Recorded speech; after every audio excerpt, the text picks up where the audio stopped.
little chatterbox, the one with pretty auburn locks. Whom do you see? It's little Orphan Annie. She and Sandy make a pair. They never seem to have a care. Cute little she, this little Orphan Annie. Bright eyes, cheeks of rosy glow, there's a store of healthiness candy. Might size, always on the go, if you want to know. Princess Sandy always wears a sunny smile. Now wouldn't it be worth the while if you could be like little Orphan Annie? Here it is, 5:45 on Orphan Annie's birthday. And so far, Annie hasn't the slightest suspicion of the big surprise party we're going to have on her tonight. But first, attention everybody please, because tonight's the night when you're going to hear all about the big surprise that's coming for you. Yes, sir, the most beautiful and thrilling surprise Annie's ever had from her radio friends. Something absolutely new and different from anything you've ever heard of before over the radio. So get your pencil and paper quick so you don't miss a single word of the big surprise I'll be telling you the very minute the adventure's over tonight. But now, for Annie's big surprise party. You remember Joe is keeping Annie away from the farm so she won't catch on, and Annie's school friends have arrived for the party already. I'm so excited to come. You can hear the noise they're making in the silo kitchen, running around Mr. and Mrs. Silo. And then, there's Potato Face talking now. Hey, Squinty, look at my new scarf. I saw it in school today. It looks like a checkerboard. I declare to goodness, not so much noise, not so much noise. If Annie's anywhere within a mile of the house, she can hear the lot of you, most likely. When's she coming, Mrs. Silo? Yes, Mrs. Silo, when will she be here? Are all the children here? Yes, ma'am. Everybody from school. The only one that wouldn't come was Mike Gould. He didn't come, eh? Ah, he's just a sorehead. Joe Corncass and I had to give him a good licking today so he wouldn't give the secret away to Annie. Oh, I declare to goodness. It served him right. When's Annie coming, Mrs. Silo? Well, Joe promised to have her here by 20 minutes to 4. Ooh, it's almost 20 minutes to 4 now. Yes, indeedy, I know it is. Hey, Jimmy, take a look out the window. See if you can see Joe and Annie coming. Okay. Now, you children can all hide in the parlor, and when you hear Annie and Joe inside, you can come running out and holler surprise. All right, Mrs. Silo? Hey, get ready, everybody. Here they come. Sure enough. Get under cover there, everybody. I declare to goodness, hide, all of you, hide. Hurry up, hurry up. Yes, indeedy. Get hidden, you children. Be quiet. Hurry up, hurry up. Looks like we're all ready now, Ma. Pa, that tablecloth, hold it straight. All the presents are hidden there. She'll see them when she comes in. Sure, Ma, sure. Quick, we don't want her to suspect anything. Oh, goodness, whose hat is there over on the windowsill? Throw that in the bedroom, Pa. Annie's got sharp eyes. She'd notice if there was anything wrong. Oh, I'll get it, Ma. There. Now, I think everything's all right. Just in time, too, Ma.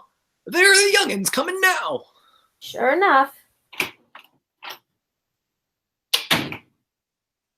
Aw, gosh, Annie. I'm sorry I couldn't find it. Oh, I'll bet there never was a beaver there.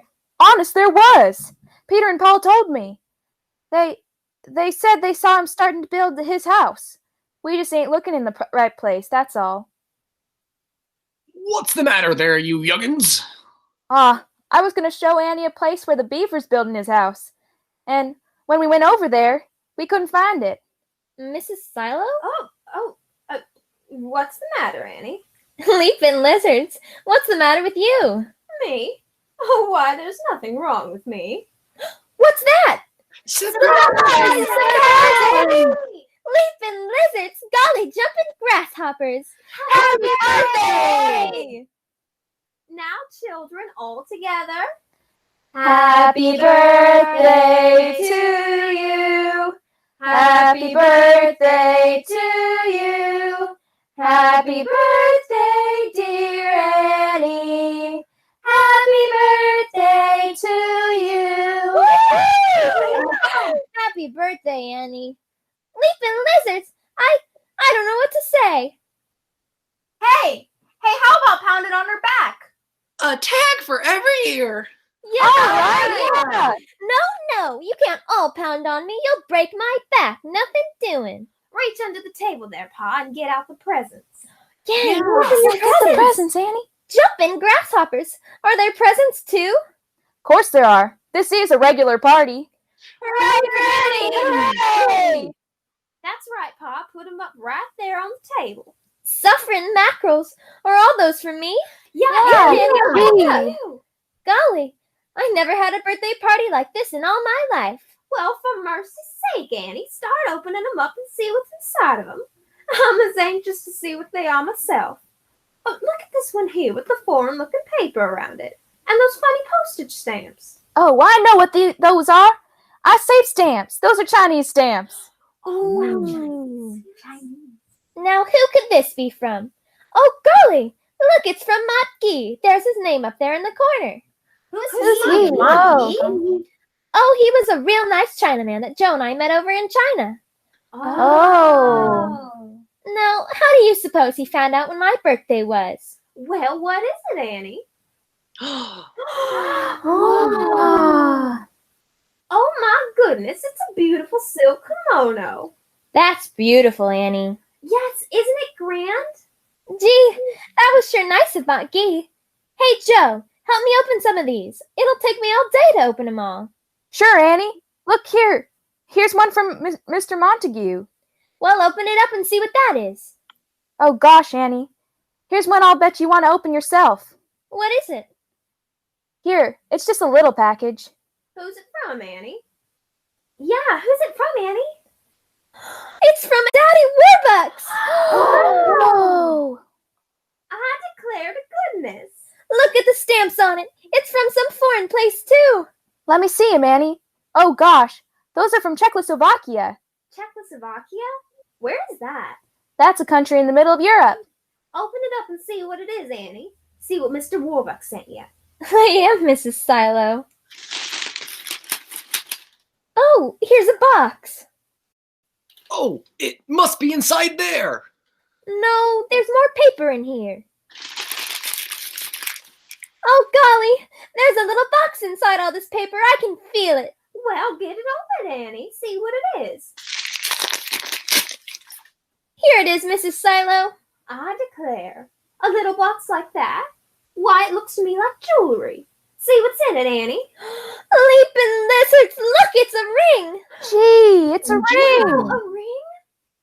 Well, for mercy's sake, isn't that a beauty? Come here and look at it, Pa. Oh, take it out and put it on. It's got a beautiful big stone in it, too. Gee, that's a grand ring. How does that look? Just look at the way that stone shines and sparkles. Oh, that's beautiful. Mm-hmm. Yeah. Oh, I wish I had one like that. Here, look. Look, Annie. Why, there's printing on the ring, right next to the stone here. I thought so.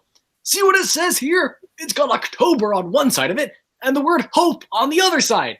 Hope's the birthday sentiment for October. Let me see, Pa.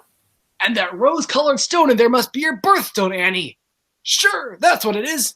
That's a rose zircon. And it's a beauty, too. That's the birthstone of October. I remember all of them. Leaping lizards! That makes it my own personal birthday ring. Daddy's a peach to send me such a swell present. He certainly is. And now let's see what else he got. Hey, wasn't that a grand surprise for Annie? And did you ever hear of such a keen birthday present as the beautiful ring she got from Daddy Warbucks? But now, attention everybody please. Here's the big news of the big surprise that Orphan Annie has for you. Because now, we are going to give every one of you boys and girls a chance to get a birthday ring just like Annie's. A ring with your own birthday stone in it. So it'll be your very own personal birthday ring. And believe me, it's a beauty. Perhaps one of the most expensive looking rings you've ever seen. Absolutely different from any ring offered on the radio before. Now listen how different it is. First of all, this birthday ring Annie will send you is a genuine gold-plated ring. Yes, sir. It's finished in genuine 24-karat gold plate. And on top of that, it has a special rose gold finish, just like they're putting on some of the finest gold jewelry these days. Another thing, this Orphan Annie birthday ring is a big ring, like the ones your mother and father wear. It's 5/8 of an inch across the front and made up in a very stylish, modernistic design, like the most expensive rings. And what's more, this Orphan Annie birthday ring is an automatic fitting ring. So no matter how big or small your finger is, it will fit you exactly right. Didn't I tell you it was going to be a big surprise? Oh, but that's only the beginning. Here's the biggest thrill of all. Just wait till you see the beautiful birthstone that's set in this ring. It's a handmade, simulated birthstone, actually imported from Europe. Just like the stone that Daddy Warbucks sent to Annie. And your birthstone will just twinkle and shine and sparkle like everything because it's a big birthstone and has 42 facets or sides to reflect the light, just like a real jewel does. And your stone set up high in a specifically designed modernistic setting where everybody can see it sparkling and shining when you wear it. Now just think of that. And, best of all, the ring you get will have your own particular birthstone in it because there are 12 different stones, a different stone for each month. For example, if your birthday comes in October, the same as Annie's, you'd get a beautiful simulated rose zircon in your ring. And the birthstone for November, the brilliant golden sapphire. Or, if you were born in September, you'd get a simulated sparkling blue sapphire as the birthstone in your ring. So you see, there's an entirely different birthstone for every single month of the year. And Annie will see to it that you get the right birthstone for your birthday to make it your very own personal birthday ring. Can't you just see how proud you'll be of that? Because your ring will be different from all your friends, unless they happen to have a birthday in the same month as yours. And listen to what else Annie puts in this ring for you. Right next to the stone where everybody can see it. It shows the month you were born in, spelled out right in the middle. And on the other side of the stone, in the same way, it tells the sentiment that goes with your birth month. A different word for each one of the 12 months. For example, if your birthday comes in October, like Annie's does, your ring will say October next to the stone. And on the other side of the stone, it will say hope, because that's the special birthday sentiment for October. Boy, oh boy, did you ever dream of having a big, shiny, gold-plated birthday ring like that for your very own? You know, some rings we've seen in the stores with imported birthstones like these have sold for as much as $2 to $4. But you can't buy rings like these Orphan Annie birthday rings anywhere because they've been made up specially for Annie's radio friends. You boys and girls who drink your Ovaltine regularly, and you can get this ring for only 10 cents. And one Ovaltine aluminum seal. Just think about the bargain like that. So send in right away. And now, listen close because I'm going to tell you exactly how to get one of these beautiful gold-plated rings with your very own birthstone in it. Now here's all you have to do. Just print your name and address plainly on a piece of paper. Next, put down your birthday month, the exact month in which you were born. Now that's very important so Annie will know what kind of a birthstone ring to send you. Then, just mail it in together with all of the thin round aluminum seal from underneath the lid of a can of Ovaltine, and also 10 cents in coin. Mail it in to Little Orphan Annie, Chicago, Illinois. Or, if you live in Canada, mail it to Ovaltine, Peterborough, Ontario. That's all you do. So remember, you put 3 things in the envelope when you send in for your birthday ring. First, you put in a piece of paper showing your name, address, and the month of your birthday. Second, you put in an Ovaltine aluminum seal. And third, you put in 10 cents in coin. And then, just mail the whole thing to Little Orphan Annie, Chicago, Illinois. And say, I'll bet boys and girls everywhere will be sending in for their rings this very night. And you certainly want to be the very first of all your friends to wear one of these birthday rings. Remember, you don't have to wait for your birthday to come around. You can send in right away, so you can begin wearing your ring in a short time. So ask your mother to get you a can of Ovaltine at her drug or grocery store, because even if you have some at home now, you'll be needing another can pretty soon anyway. And then, as soon as you get it, just take out all of that thin round aluminum seal, put it in an envelope together with 10 cents in coin and a piece of paper, printed plainly with your name and address, showing also the exact month which you were born. Then mail the whole thing into Little Orphan Annie, Chicago, Illinois. Or, if you live in Canada, mail it into Ovaltine, Peterborough, Ontario. And then Annie will send you your genuine gold-plated birthday ring with your own beautiful imported simulated birthstone in it just as fast as she can. So get busy right now, and don't forget, be here right on time on Monday at 5:45 to hear the exciting things that will be happening to Annie next. We'll see you Monday at 5:45 then. Goodbye.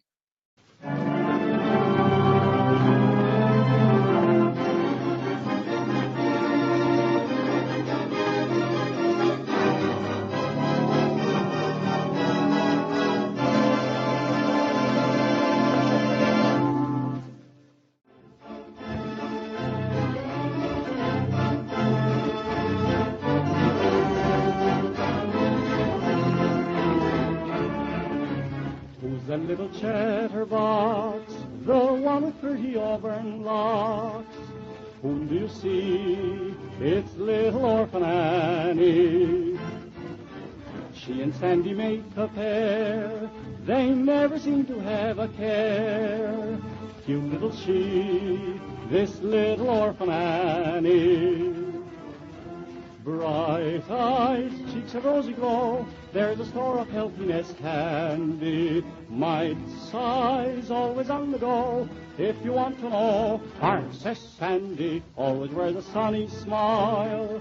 Now wouldn't it be worth the while if you could be like little Orphan Annie?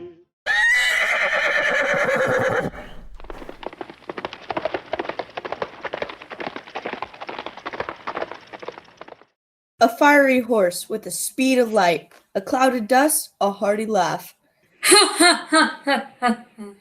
The Lone Ranger.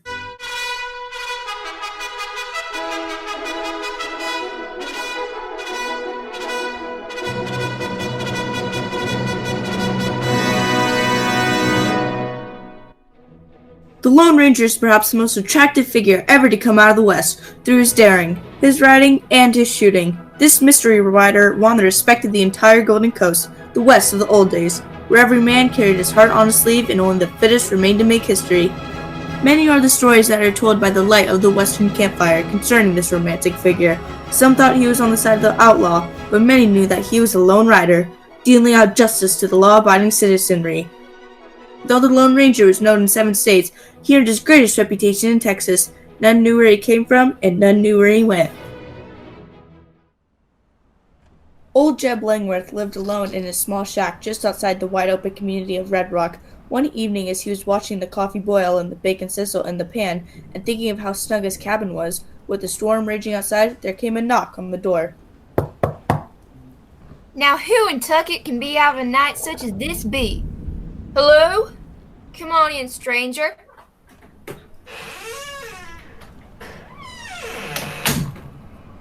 Rather wet outdoors tonight. I saw the light of your cabin. And right welcome you be too, stranger. Haul over to the fire there and take the chill out in your hide. I'm just a-fixing up some chow. I reckon I better lay on a few more slabs of bacon, eh? I could eat without any trouble. Just make yourself right at home. Where'd you come from? No place in particular. Prospecting? Nope. Outlaw a man's business is his own affair, and if you don't collect to talk, I ain't the one to be asking questions. Lay off your boots and gun and make yourself right at home. Old Jeb Langworth ain't never turned a man out yet. Thanks. I'll keep my gun on, though. Never know when I'll need it. And that's your own business, too. Jiminy! Ain't that storm a buster, though? Wild night, all right. You are Jeb Langworth. Yep, that's me. Deputy Sheriff is my calling. So I see by your badge. Who's the sheriff at Red Rock? Name is Obie Coiler, and he's as square a man as you'd find in a long ride. Me and Cal Stewart is his deputies, and between the three of us, there ain't much that goes on that ain't writing in the law. I've seen your poster advertising a reward for the Lone Ranger. Yep. I reckon they ain't a sheriff in this part of the country ain't looking for that feller. What has he done? Now, you don't say you ain't heard the tale of him. Why, they say he's the most dangerous feller that's ever been out in these parts. Indeed. Speaks like a gentleman from one of them eastern colleges and shoots so fast that his sixth gun is back in his holster before a man can see his draw. But why is there such a big reward for him? What has he done? Danged if I knows what he's done. I know one thing, though. What's that? My brother. He was ailing and ready for to die with some cowboys branding him and burning him one. Your brother. Yep. And this here ranger, he comes in about that time and gets my brother set free, and he didn't have to fire a single shot for to do it.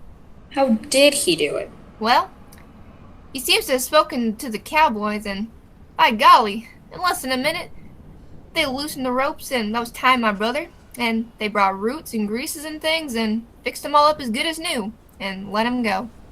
And still you would capture this Lone Ranger if you could find him, eh? By gosh, I don't know whether I would or not.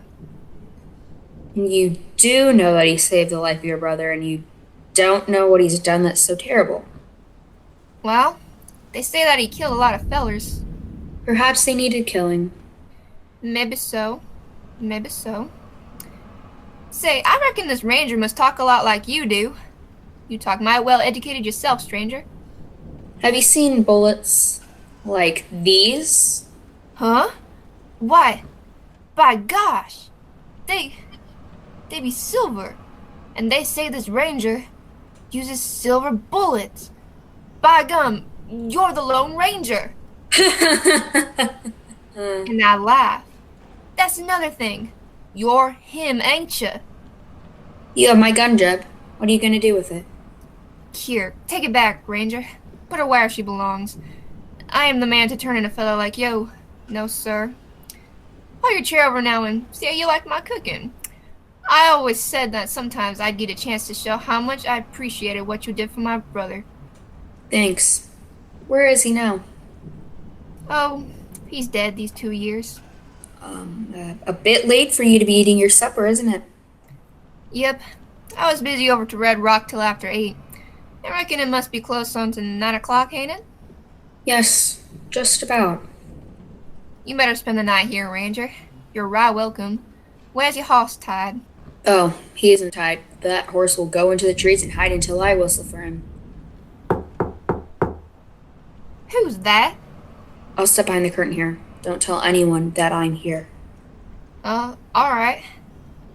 Call and see who's there. Who is it? It's me, Jeb. Kyle Stewart. Let me in. I locked the door behind me. Is that the deputy? Yep. And I reckon you'll better hide, Ranger. Cal ain't the kind to see you get away if he can get his hands on you. I'll let him in and see what he wants. Go ahead. Just a second, Cal.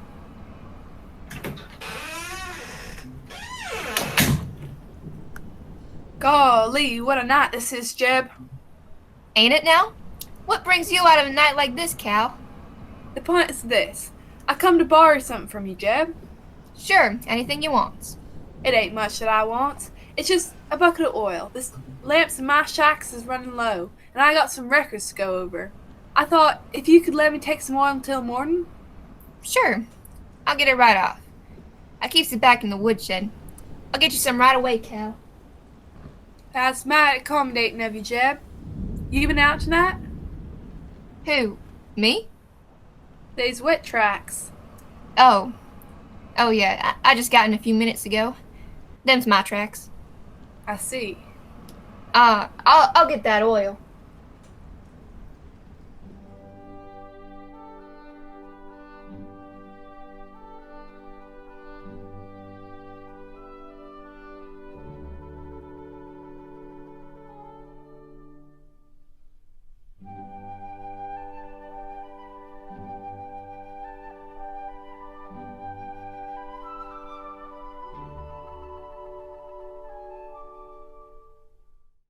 And the storm wore itself out during the night as Jeb Langworth and the Lone Ranger passed a peaceful night's rest What has the coming of the Lone Ranger meant? Morning. Listen. Much obliged for putting me up for the night, Jeb. I think I'll be on my way. I like to get an early start. Okay, Ranger. Glad to be able to do a good turn by you. Maybe I'll be able to return the favor someday. Don't think nothing of it at all. I was wondering, when Cal came last night, what would you say about the wet footprints on the floor? I reckon I got over that all right, eh?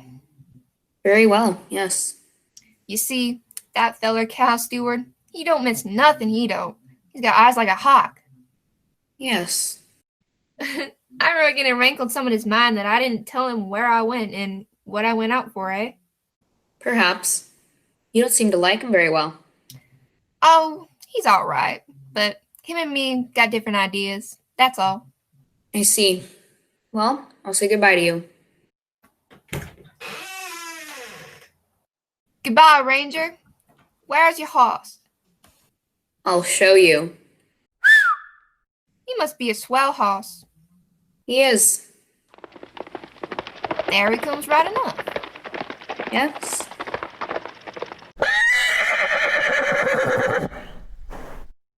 Well, goodbye, Ranger. Goodbye. Well, I reckon I better get my gun hitched up and get into town. Sheriff might be wanting me. Gosh, I guess he does want me. There he comes now. Stay right where you are, Jeb Langworth. Hello, Sheriff. Morning, Cal. What's the call for? I guess you know what it is, Jeb. Ain't you ashamed now? Who, me? Why, gosh, Cal, what have I done? I'm sorry, Jeb. I have to search your cabin. What for? A gun. Whose gun? You're acting innocent, all right, but it's your gun I want. Mine? Jeb, why did you do it? Say, I don't get this at all. Don't you move. You go on in, Cal, and look around. Right. You keep him here where he can't do no more damage more than he's done already. Shucks, Cal, I ain't aiming to do no damage. Sheriff, what have I done? Jeb, it's murder. That's what it is. Dan Higgins was shot last night. Dan Higgins was... Yep. We know that he had some gold hid away in his cabin, and he was found dead this morning, and there was a box that he kept his gold in, but the gold was gone. But, gosh, Sheriff, you don't think that I... Jeb, he was shot by a 38, and there ain't many men here using anything size of 45, except you. But I didn't do it, Sheriff. Cal just recollected that he come here last night and found that you was out of your cabin just before 9 o'clock. And when was Higgins shot? The doc says it was between 9:15 and 9:15. But, What'd you find, Cal? I found lots. Look, here's his gun all right, and there's one chamber empty. I never shot it. What's that you got, Cal? A bag. One of them kinds of bags that gold is kept in, and it's got Higgins' name on it. I never seen that bag before, Sheriff. I swears I didn't. Was you out of your cabin last night, Jeb? Oh, gosh. I didn't kill him. I swear I did it. I wasn't nowhere near him last night. Maybe then you can explain how comes we find this knife just outside of Higgins' door. Is that your knife, Jeb? That's my knife. Sure it is. But I reckon it's a pretty bad case against you, Jeb. It's a frame-up. That's what it is, Sheriff. A frame-up. If you could prove you was out of your cabin, Jeb, but you can't. You just can't do it, you see. And I can prove that you was out of your cabin. Come on, shall I put the cuffs on him, Sheriff? I don't need no cuffs. I'll go quiet. I'm an innocent man.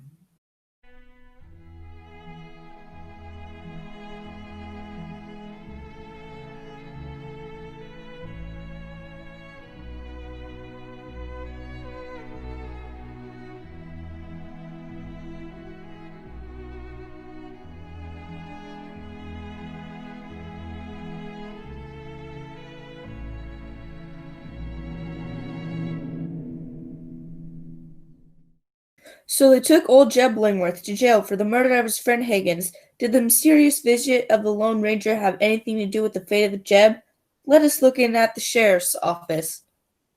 Puny dang cold-blooded shooting of Jeb, the way he plugged old Higgins sheriff. I don't know what to think of it, Cal. It ain't like Jeb at all. He was always the most peace-loving feller I knew. Why, I didn't ever know Jeb to use any violence of any sort. You can't never tell about those silent fellers like him. Gosh, old Higgins was well liked too. I knows it. I most afeard he'll let the news get told round about Jeb. Why? Well, I reckon the boys here in Red Rock won't wait for a trial. Think they'll lynch him? Wouldn't be surprised. Well, I ain't going to stand for no lynching. This here's a civilized community, and I'm for law and order. Lawlessness and a man's entitled to be tried before a jury. That's what Jeb's going to be. I'm for it, Sheriff, but you can't stop the boys when they gets their minds made up. They don't know that he's been arrested yet, do they? Nope. I done my best to keep quiet about who we picked up for the murder of Higgins. You done your best, you say? Yep. Did anyone get to know about it? Well, I ain't just sure, Sheriff. What do you mean you ain't sure? Well, I may have dropped a remark to give it away. I reckon we better hustle the trial along, just to be on the safe side. Seems to me you're powerful anxious to see Jeb get hanged for the killing, Cal. I'm just anxious for to see him tried and found guilty, afore he's lynched without any trial. That's all, Sheriff. He's gonna be tried in due course of time, not for. And if there's anything like a lynching, I'll shoot the man that starts it. Them's my sentiments, and you can go and pass them on to the men in town. Just you say, Sheriff. I'm to carry on a little more investigating on my own hook before I make up my mind to anything. Sure you don't think Jeb didn't do it? I'm reserving my opinion. Well, that's your privilege, I reckon. What's that? Shooting. Outside of this here office. Ha ha ha ha ha ha. What's that laugh? That sounds like... The Lone Ranger. Come on, Sheriff, he's out front.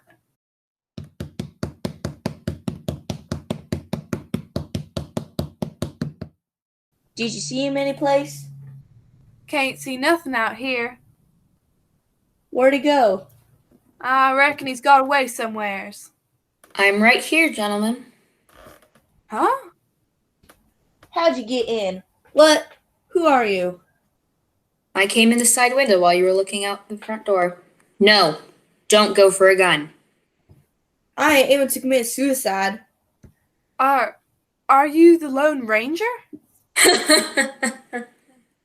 What are you doing here?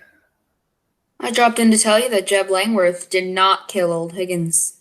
I reckon you're the one, eh? Wrong again.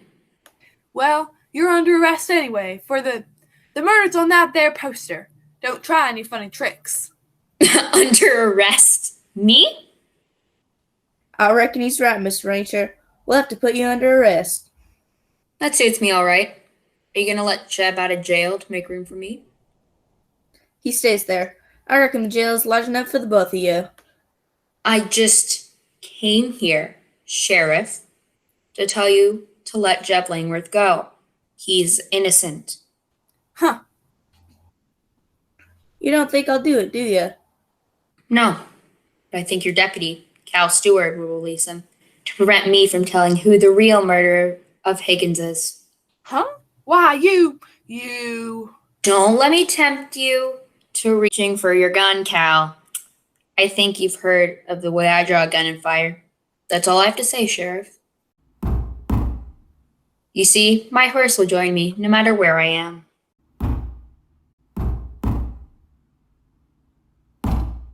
Get that horse out of my office. I intend to. Turn around, both of you. But... Silver! Hey! Get that horse! Ouch. That horse is walking on me. Then turn your face to the wall as I said. I don't choose to draw my gun unless I have to. Ouch! Get away, you dang nag, you. There, that'll do, Silver. A good horse is man's best friend. He won't frame him the way a human friend will, Cal. You've got to have some of the qualities of horse. Sheriff, look around and see what he's doing. Look around yourself. I ain't aiming to get Trump down. Remember what I said, Sheriff. Release Jeb Langworth because his innocence can be proved and the guilty party found if you force me to do it. That's all. Hiya, Silver!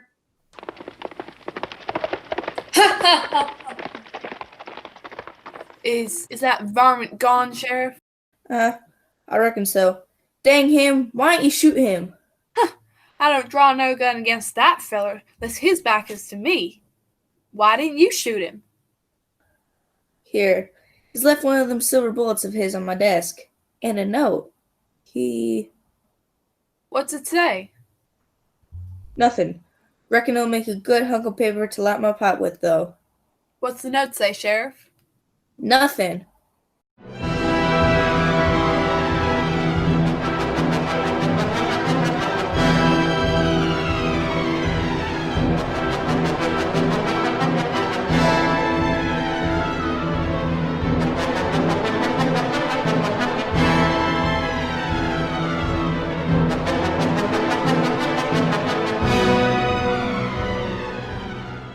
And the Lone Ranger is given his warning. What was contained in the note he left with the sheriff?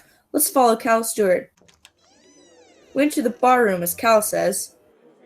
Well, gents, I guess 4 queens is a good enough hand to win the pot at any poker game, ain't it? Bye, Tunky Cal. I never see such luck with cards as you have. Yep, the luck is with me tonight, all right, Jeremy. What about you, Tim? You want to play any more? Me? I'm clean, Cal. I'd give a month's pay for a run of luck like you had tonight. And me too. I'm washed up. Well, boys, I reckon I'll stroll over and see how the prisoner's getting on. You sure that, Jeb? You done the killing, Cal? Well, you can't say you didn't in the face of the evidence, Jeremy. I hate to think that Jeb would kill a friend like Higgins. Higgins was a good feller. Surprised me that Jeb ain't been lynched for this. Jeb's a good fella too. And I reckon that when that starts any talk about lynching, they have to face me. And me. And me, Batunket. Well, I gotta be getting on. Wait, Tim. I'll go along with you. Good night, boys. Good night, Cal. Cal. Just a minute, Steward. Huh? How did you get in here? I've been standing in the back watching your little poker game. That's all. Well, what do you want? Don't you know that the sheriff will shoot you on sight? Yes, but I've got to be seen before I see. And my eyes are rather good. I think I'll play some poker with you. Huh? Play poker? Here? No, not here. We'll go into the little room over on the side. It's more private. I've had enough poker. I think you'll play a few hands with me. How much money you got? I don't know. Well, I ain't gonna play. Come, hurry now. This way. You may bring your own cards if you want to. I'll make the stakes high enough to interest you. But, Right this way, I find that Jeb Langworth is still in jail. well, I ain't got nothing to do with that. You'll have to see the sheriff. I'd much prefer to see you. Here we are, right in there. It's nice and private. There we are. 2 chairs and 1 table. 2 men and a pack of cards. Strange things can be done with a pack of cards, Cal. What do you mean? Sit down there. You can deal. Shuffle and cut all by yourself. Say, look here, Ranger. Let me go, and I won't say nothing about you being here in Red Rock. Oh, I don't mind. You can say all that you want to say. After you get out of this room, deal the cards. All right, if you want to get skinned. You may even name the stakes. Well, that tells me you shoot silver bullets. Is that right? That's right. Yes. Would you like to see one? You said to name the stakes? Right. All right, I'll bet $200. Ugh, can't waste my time on stakes like that. $500 then. With it, your own cut, shuffle, and deal, and the cards marked the way you want them. I'm surprised. I thought you'd be willing to risk more than that. All right, you name the stakes. I'll meet 'em. Life. What do you mean?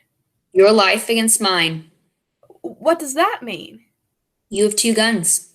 So have I. I'll bet mine against yours. And let me deal? Even knowing that the cards are marked, I'll let you deal, Cal Stewart. It's a go then. Lay your guns on the table. There they are. My, but they're nice guns. Now, how about yours? Here's mine. You're looking right down 'em, Ranger. Stick your hands up. I didn't think you'd be this much of a cheat.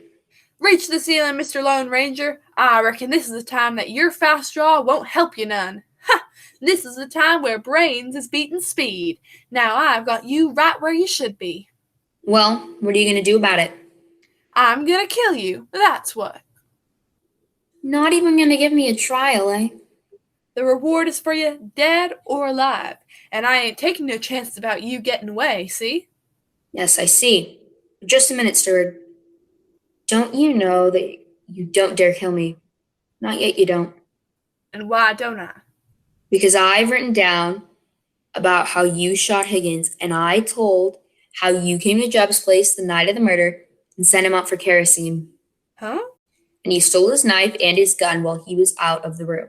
And I've told how you shot Higgins with Jeb's gun and left his knife there to be found, and how you came the next day to arrest Jeb and planted his gun in the shack, as well as the bag that held the gold. How did you know all this? I know a lot of things, you see. I've written it all down. You won't dare to shoot me. Where is it? Well, the funny thing is that it's right in the safe in the sheriff's office, and I guess you can't get in there. That is good. It's true, isn't it? Yes, it's true. And it's true that I can open the sheriff's safe and get out that writing. So you see, you ain't as smart as you thought. Now I'm gonna shoot you. Just as a matter of curiosity before you shoot me, Cal, suppose you tell me where you put the money you stole. That's fair enough, isn't it? Well, I don't mind telling you. I'd hate to die without knowing that. I got it hid under the floor of my cabin. That's where. And Jeb is gonna pay for the crime. Don't you think you're going to be troubled by your conscience? Nope. And what's more, none of the folks around here are gonna be troubled by you any longer. I am gonna kill you right now, Mr. Lone Ranger. I know you ain't, Cal. Put your hands up. Sheriff? Thanks, Sheriff. Wait, the Lone Ranger. I got him here. Put your guns down, Cal. I heard all that was said, and I guess it's you that will be tried for the murder of Higgins, not Jeb. You see, Cal, it takes brains sometimes to outguess guns. I was so sure you'd take advantage of me when I was unarmed, and so sure of your boasting nature, that I left a little note for the sheriff to be by that window tonight if he wanted to hear the confession of the real murderer. You stand right where you are too, Ranger. This is great even for the town of Red Rock. Go on in the Winder boys and put them ropes on them too. Sheriff, you'll of course let Jeb Langworth go free now, won't you? We ain't got nothing on Jeb now. You see, he did me a favor, and I always aim to return favors. You're sure that I'll be free now? What do you do? I think I'll be leaving. Sheriff, he grabbed his guns.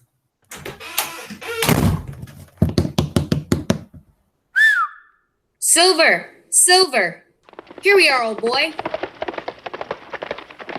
That's a Lone Ranger. Stop him, boys. Stop him. Come along, Silver. That's the boy. Hi-ya!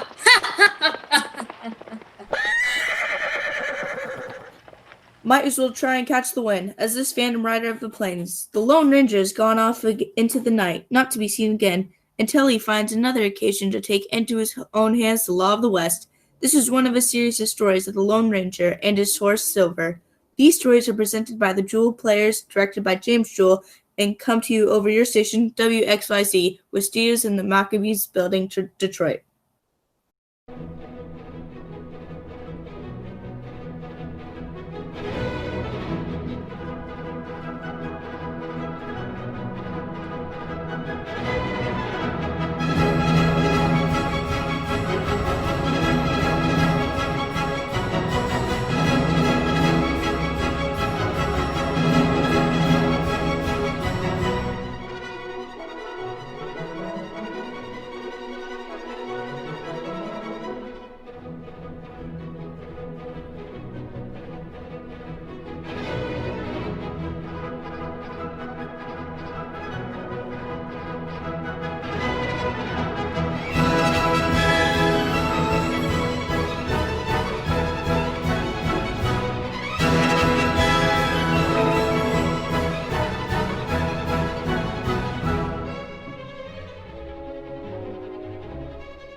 And now, in cooperation with police and federal law enforcement departments through the United States, the only national program to bring you authentic police case histories, Gangbusters.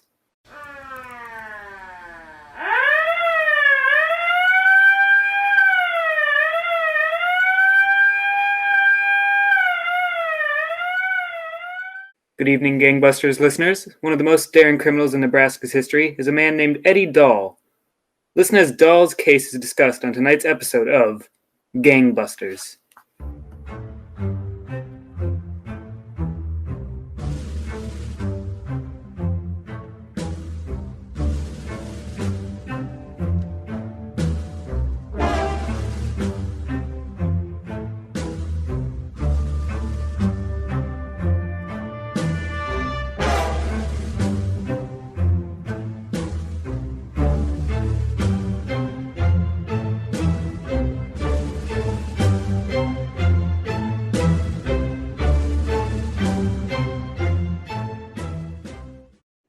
Dr. Simon, I understand that tonight's case concerns Eddie Dahl, alias Eddie Laura, alias Burlington Eddie, alias Edward Foley.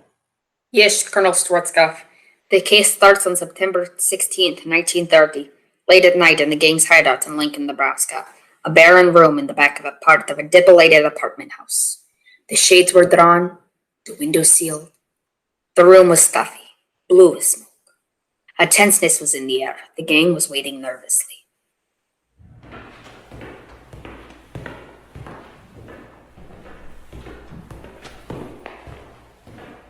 Sit down, Buck, and take a load off your feet.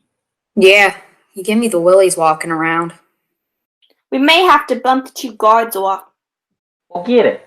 Wait until Eddie Dahl gets here. He's got the lowdown. I'm glad Dahl's joined up with the gang.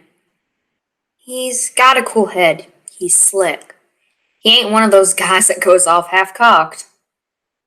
This is going to be the smoothest bank job ever pulled in this country.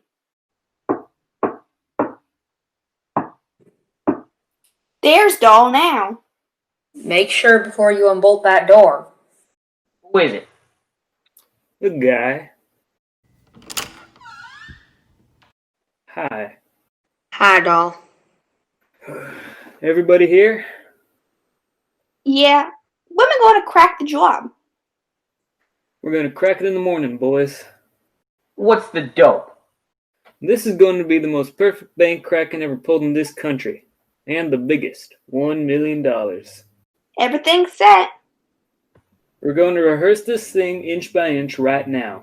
Got every emergency covered. We've been working on it for 3 months. But you're responsible for the getaway. If anything slips, we'll all get lead poisoning. Give the boys the setup. Here's the map of our getaway. The car will do 70. You guys jumps in.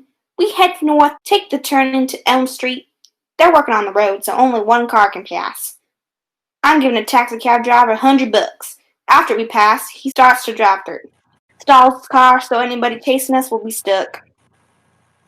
Does he know what we're up to? Of course not.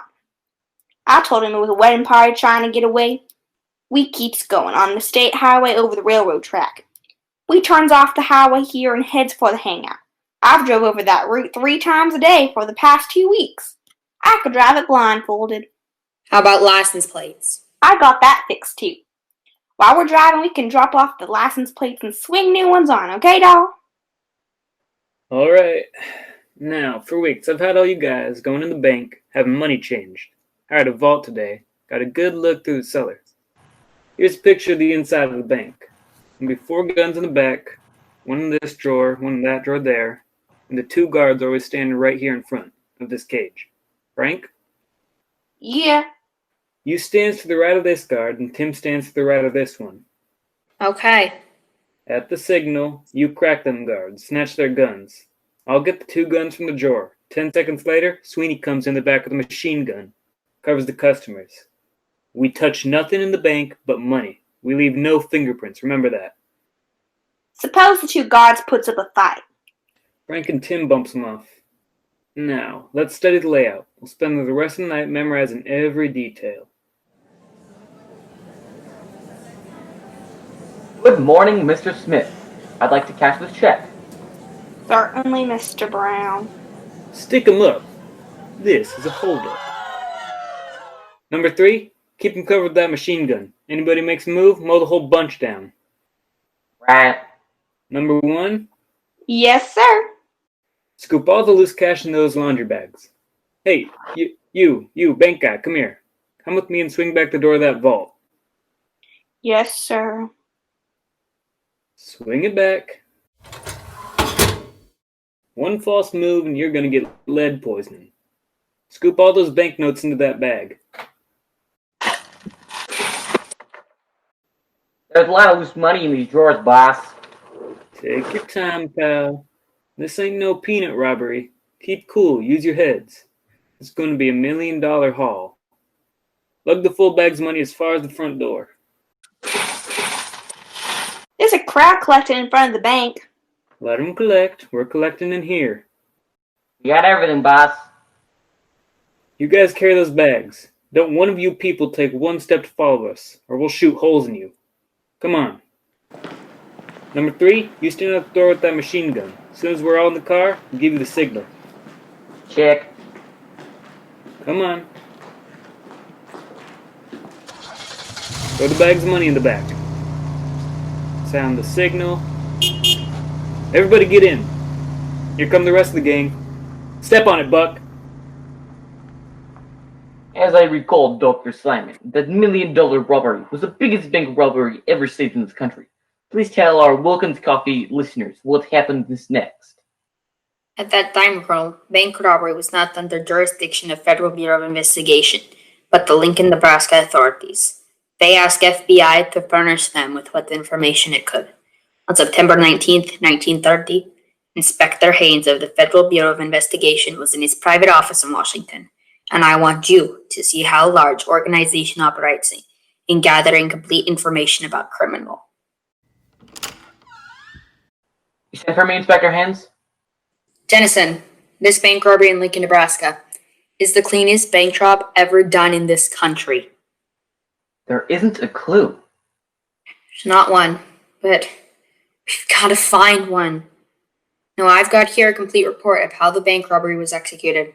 I want you to check the modus operandi of this gang. Every musician has a definite individual musical touch. Every painter has his own style. Every criminal has his own individual approach to a crime. Yes, Dennison. We know there's some dozen gangs of bank robbers in the Middle West. We know some recent gangs have been broken up. You mean this robbery could have been committed by a leader who had schooling to from some other gang that's already been caught? That's it. And if we can find a Middle Western gang which operates similar to the procedure used in this robbery, it'll be a nail to hang our hat on. Yes? Oh, Mr. Frank is here, Inspector. Send him in at once. Yes, sir. I've asked several of the men to get reports on some of these Midwestern gangs, Dennison. Frank reporting, Inspector. Get a report on the Salta gang? Yes, sir. They pulled 4 bank robberies in each case. They shot the guards, and in each case they were careless about fingerprints, and they didn't bother to take along loose silver. Yes. O'Brien is waiting, Inspector. Tell him to come in. Yes, sir. That's all, Frank. Yes, sir. Dennison, the Salta gang had no part in this bank robbery. This gang we're looking for scooped up the loose silver and they left no fingerprints. And the leader of the gang we're chasing had brains. O'Brien reporting, sir. What about the Hoosier gang, O'Brien? There are 6 robberies laid to them, Inspector. In all 6 cases they entered the bank, bound their prisoners, took all money, including loose silver. Only in 1 case was there shooting of a guard. The gang wore gloves in all cases, and only in 1 instance did they desert their car. Thanks, O'Brien. Is Smith waiting outside? Yes, sir. Ask him to come in. Yes, sir. Dennison, this gang sounds more like the one we're after. They're not shooting their guards agrees. Not deserting their car agrees. Taking all the loose silver agrees. Well, the tying up of all those in the banks. That's where the Hoosier method differs from the gang that pulled this job. Hello, Smith. I got reports on the Five Finger Mob and on the Yates gang. Let's have them. 3 bank robberies during the past year have been laid to the Five-Finger Mob. In every case, they've been scared off. Isn't that the gang that always leaves a girl in the car out front as a blind? Yes, sir. They're just a rattle-brained mob. But there was a super-thinking mind in the back of this Lincoln, Nebraska job. What about the Yates gang? Broken up about 2 years ago. 3 of them caught 1 shot. Yates and 2 others escaped. Nothing has been laid to this gang during the past 2 years. What was their procedure? I have it here. They entered the bank, made a thorough sweep of money, held employees at machine gun point. In 4 cases, they got reserve money from vaults. At a car waiting to make escape. In no case did they ever desert the car. Thanks, Smith. That's all. Yes, sir. Inspector, that's the same modus operandi used in a Lincoln, Nebraska robbery. Yes, Dennison.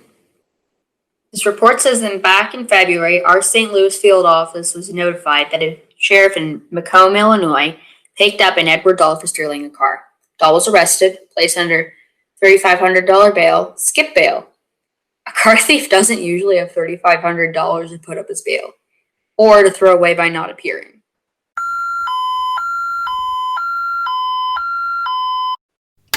Fingerprint department?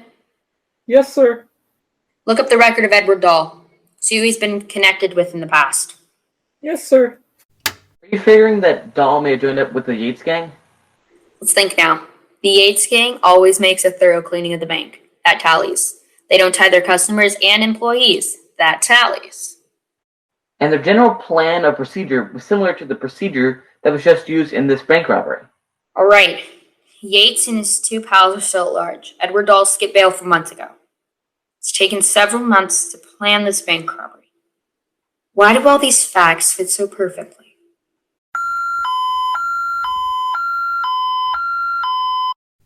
Inspector Haynes speaking.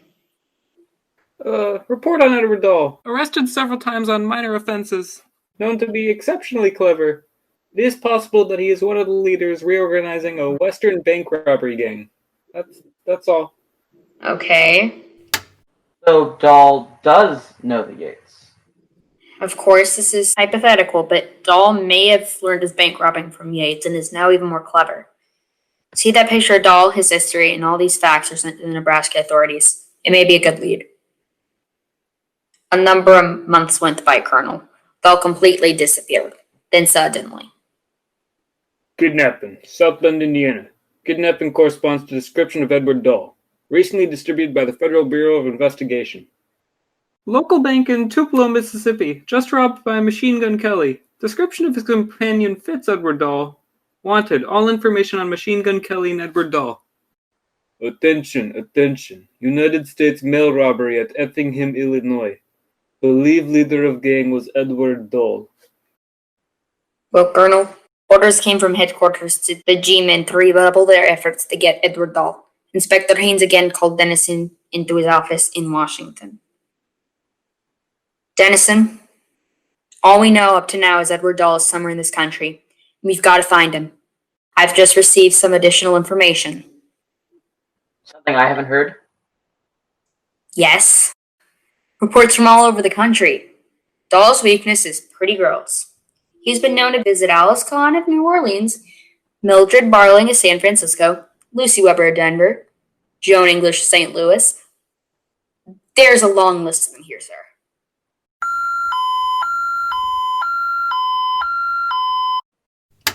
Inspector Haynes. Report on Dahl. Sir, used to pal around with Catherine and Machine Gun Kelly. We have his fingerprints, specimens of his handwriting, and a good picture of him. Send it all in immediately. Well, Dennison, we're not very far ahead. Inspector, here's the information I've dug up. Dahl is fond of motion pictures, especially gangster pictures. And get this, he has tattoo marks on both his right and left forearms. A heart and an anchor, a figure of a girl on his right forearm. A cowgirl and a pierced heart on his left forearm. And he's quoted as having saying that he will eventually go and retire to a chicken farm. Well, now we're getting somewhere.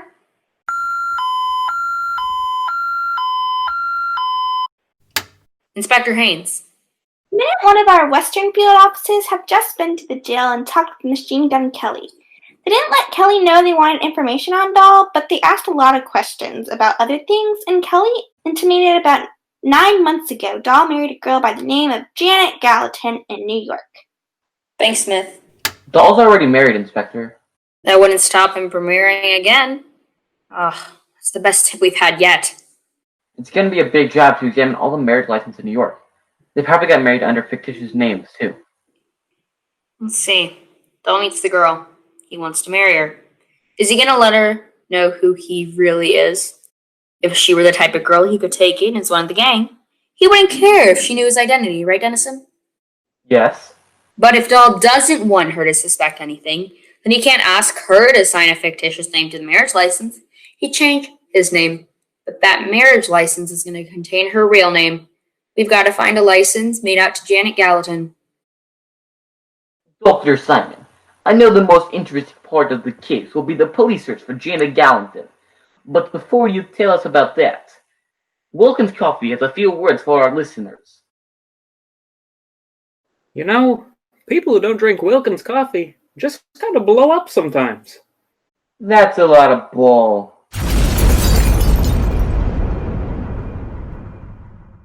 See what I mean? Dr. Simon, you were telling us that Inspector Haynes and Denison went to New York to check the marriage license record. Yes, Colonel Schwarzkopf. For over a month, Inspector Haynes and Dennison work in Marriage License Bureau in New York, carefully going over every marriage license. It was tedious job. Then one late afternoon.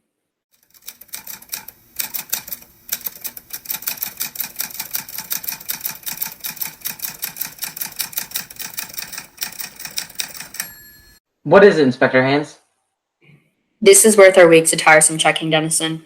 Marriage license made out to Miss Janet Gabrielle Gallatin and Mr. Leonard E. Foley.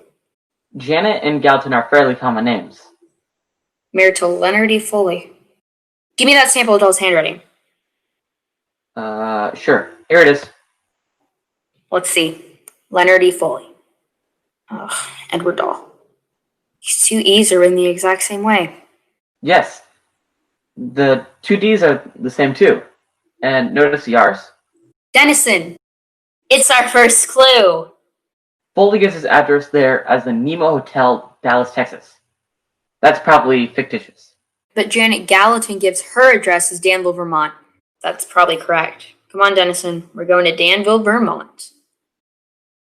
Several hours later, Colonel, Inspector Haynes and Special Agent Dennison, posing as travel salesmen, arrive at Danville, Vermont. They rent a car and drove up to the local post office. But why come to the post office, Inspector? Let's go to her home. This is safer. Why? Janet Gallatin doesn't know she's married to a man like Doll, does she? No. And if she doesn't know, her parents don't know. It's natural for parents to communicate with their daughter. If they don't realize there's any need for secrecy, the most natural communications would be through the mails. I get you. The safest way to close down on a criminal is not to let anybody in the world know you're looking for him. Come on, in the post office.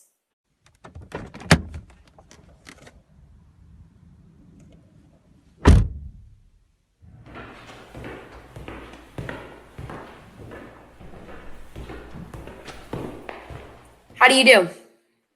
How do you do, sir? I'd like 5 3-cent stamps. Yes, sir. Say, by the way, would you direct me to the home of Janet Gallatin? Yes, sir. You turn right, a mile up the road, a greenhouse on the right-hand side. Thanks. I thought I'd drop in and surprise her. She's not at home now, you know. Doesn't she live here anymore? Hasn't for a year.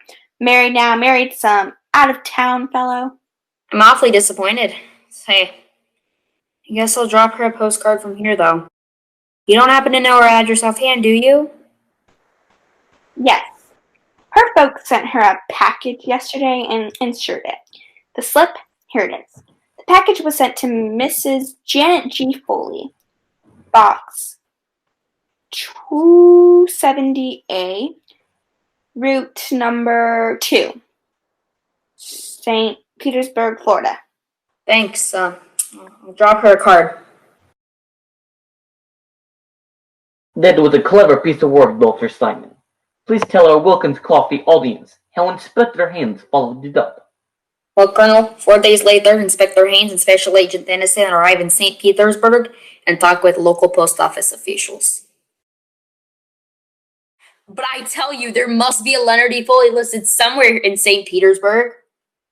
No Leonard E. Foley in the city directory.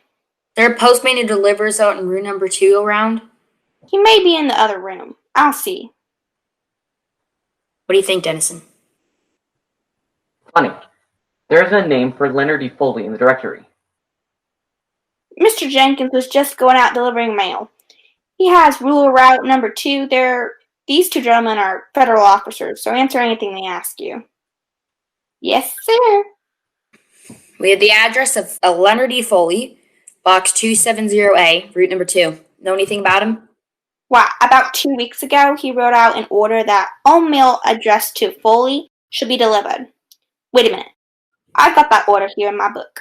Good. Did he write the instructions himself? Yes, sir. Dennison, let me have that sample of Doll's handwriting. Just a minute. Here's the note he wrote out. It says to deliver any mail addressed to Janet or Leonard Foley to 5190 38th Avenue North. Let me see the paper. Dennison, notice the E? See the R? That's his handwriting. And he and his wife have a house out there? Yes, sir. Farm about 35 acres. They raise chickens. When's the last time you saw him? He come out to the post office about 2 days ago. Thank you, gentlemen, very much. Come on, Dennison.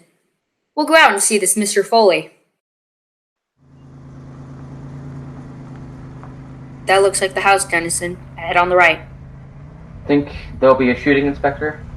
There will be if he can get his hand on his gun. But first we gotta make sure he's the right man. Remember the tattoos. You should have a heart and an anchor and a girl tattooed on his right forearm. But on his forearm. If we try to force him to roll up his sleeve, there may be shooting. That would be a sure way to identify him, though. There's a man around back of the house. Change your gun to your outside pocket. Right.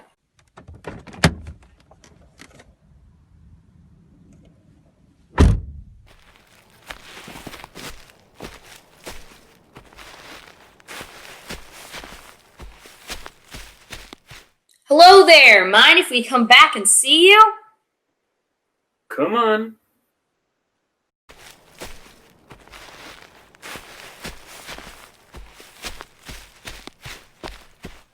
We're interested in buying some chickens. You ain't farmers. No. We just moved to St. Petersburg. Thought we might arrange to get some fresh chickens from you. I ain't selling any. Wait a minute till I close that gate. All the chickens will be out. Think it's Doll? He's about the right size. Heavier, though. We've got to get a good look at his forearm. What'd you 2 fellas stop for anyhow? I told you. We'd like to have you kill us fresh chickens every Sunday. You got a nice place here. This big hogshead makes a good watering trough. Yeah, it's always full of water, too. This hose runs from that spring over there, keeps this hogshead full. Look here, Bill. Lean over and look into it. Isn't that water clean? Mighty clear. Oh, I dropped my watch into the water. You've got your coat off, sir. Would you mind rolling up your sleeves to get it out of the water before it gets into the works? All right, wait a minute. Ooh, there. Thanks. It was awfully careless of me. Got a tattoo mark on your arm, haven't you? An anchor? And a girl? You must have been a sailor. No, I did it for the fun of it. This is interesting. Tattoos always fascinated me. Let me see it. Sure. That's beautiful work. Best I've ever seen. You fellas think this is good? Wait till you see my other arm. Oh! You've got another tattoo? Look at this. Cowgirl and a pierced heart. Hold your arms out together so I can compare the two designs. Sure, what do you think of them? Hey, what's the idea? Take these handcuffs off of me. Edward Dahl, you're running for the $1 million bank robbery in Lincoln, Nebraska, the South Bend kidnapping, and too many other crimes to mention. So you know me? How'd you find me? I didn't make one false move. That's the one thing that helped us find you, Dahl. And that, Colonel, was the end of Eddie Dahl, mastermind the biggest bank robbery ever committed in this country. What happened to Doe, Dr. Simon? He was sentenced to a long term in federal penitentiary. Thank you, Dr. Charlington Simon, for telling us this gripping case. You and I know that no matter how cunning a criminal may be, no matter how clever he may cover his tracks, sooner or later, he's bound to uncover and suffer the full penalty of the law. Tonight's case brought to you by Wilkins Coffee. Tonight's case has brought out vividly our oft-repeated statement: the criminal cannot win.